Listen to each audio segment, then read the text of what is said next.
Kumusta na po ang bawat isa? Sa video pong ito ay pag-uusapan po natin ang paksa patungkol kaya Satanas o Satan. Sino nga ba siya?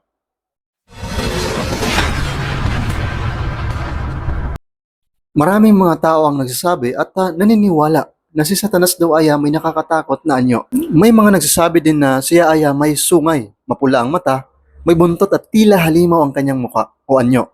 Ito ang kadalasang paghahalintulad kay Satanas bilang tinatawag na demonyo. Ang sinasabi na naman ng iba na si Satanas ay gawa-gawa lamang. Gayunpaman, ang Biblia ay may tiyak at malinaw na sinasabi kung sino ba talaga si Satan at kung saan siya nagmula.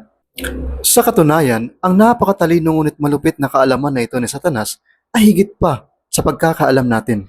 Binibihag niya sa pamamagitan ng pandaraya ang mga individual, winawasak ang bawat pamilya, simbahan ng Diyos, at pinaglalaban-laban ang mga bansa upang madagdagan ang kalungkutan, hirap, at sakit sa mundong ito.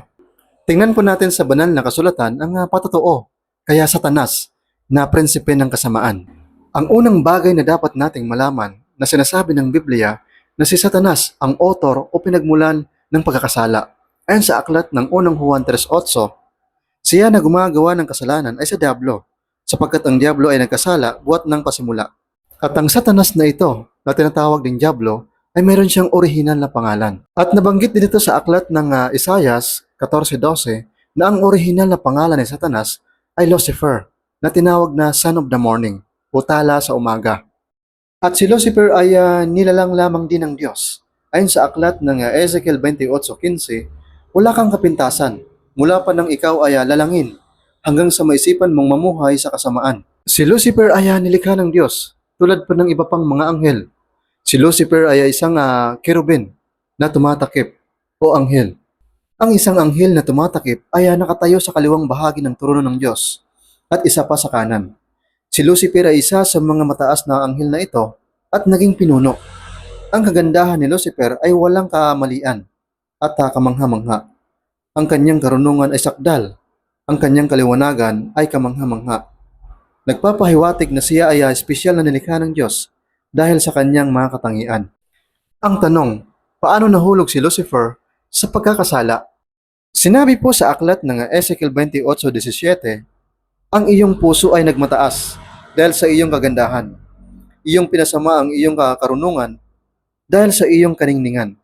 At ito'y nabanggit din sa aklat ng Isaias 14:13-14 na dahil dito, ang pagmamataas, panibugho at hindi pagkakasaya ay nagbaon sa puso ni Lucifer at hindi nagtagal ay nagsimula siyang magnasa sa trono na banal ng Diyos upang ang lahat ng mga anghel ay sa kanya sumamba. Ang tanong ay bakit napakahalaga ang pagsamba?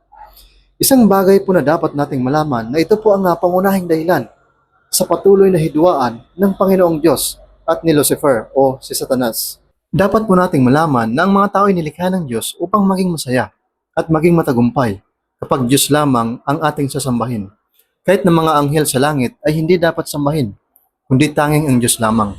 Kaya ganito na lamang ang pagkainggit ni Satanas na agawin ang trono ng Diyos. At dahil sa nagkasala si Lucifer laban sa Panginoon, ay ayaw na ng Panginoon na siya manatili pa doon sa langit, sapagkat doon sa kanyang lugar na banal ay walang puwang ang kasalanan. At dahil dito ay binanggit sa aklat ng pahayag 12:7-9 ay nagkaroon ng digmaan sa langit.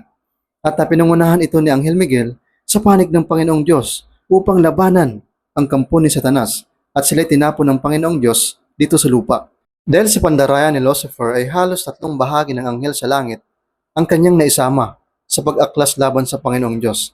At ngayon ay nandirito sila sa lupa upang sumira ng buhay at kanyang kinamumuhian ang lahat ng mga tao na nilikha ng Diyos ayon sa kanyang wangis. At dahil hindi niya magawang sakta ng Diyos ng direkta, idinidirekta niya ito ang kanyang galit laban sa mga tao na nilikha ng Diyos sa sanlibutan ito bilang ganti. Siya ay isang napupuot na mamamatay tao. Mandaraya, nagwawasak ng bawat pamilya, naglalagay ng takot sa individual na ang layunin ay sirain ka at sa gayon ay sakta ng Diyos sa pamamagitan nito. At siya rin ang dahilan kung bakit nagkasala ang tao sa Diyos, sina Adan at sa Eva. Sa kabila nito ay pinaubayan ng Diyos kay Satanas na pansamantalang mamuno sa sanlibutan ito na ang kanyang gawain ay salungatin ng Diyos. Tinawag din siyang prinsipe at kapangyarihan sa impapawid na makikita natin sa aklat ng Efeso 2:2. Sinusunod ninyo noon ang masamang takbo ng mundong ito at napailalim kayo sa pinuno ng mga kapangyarihan sa himpapawid, ang espiritong naghahari sa mga taong ayaw pasakop sa Diyos. At nabanggit sa ilang talata sa Biblia na siya din ay taga-akusa, manunukso, at manlilinlang. Sa kabila nito, kahit na siya ay itinapon palabas ng langit, ay nagnanais pa rin siya na itaas ang kanyang sarili ng mas higit pa sa Diyos. Dinadaya niya ang lahat ng mga nilalang ng Diyos at umaasa siyang makukuha ang pagsamba dito sa mundong ibabaw at makabuo ng oposisyon laban sa kaharian ng Diyos. Gagawin ni Satanas ang lahat na magagawa ng kanyang kapangyarihan upang salungatin ng Diyos at ang lahat ng sumusunod sa Diyos, partikular ang mga Kristiyano. Gayunman, nakatakda na ang destinasyon ni Satanas at iyon ay sa walang hanggang kaparusahan sa lawa ng apoy ng impyerno na ating mababasa sa aklat ng Pahayag 20:10, kung saan sa ating nabasa ay kabilang din dito ang mga taong hindi kumikilala sa Diyos at hindi nanampalataya kay Panginoong Jesucristo. At bilang mga Kristiyano o mananampalataya kay Kristo ay bigyan po natin ng panahon ang ating sarili na mapalakas ang ating banal na espiritu sa pamamagitan ng pag-aaral ng kanyang salita, pagkakaroon ng pagbulay-bulay ng kanyang salita, nang sa gayon na magkaroon po tayo ng karunungan na mula sa Diyos or wisdom. At gayon din naman ay magkaroon po tayo palagi ng panalangin na humingi tayo ng tulong sa Diyos, ng gabay sa Diyos sa pamamagitan ng panalangin, sapagkat yan lang po ang ating sandata na mapaglabanan ang lalang ng dyablo. Muli po maraming salamat sa inyong panonood at mag-ingat po kayo palagi. God bless po.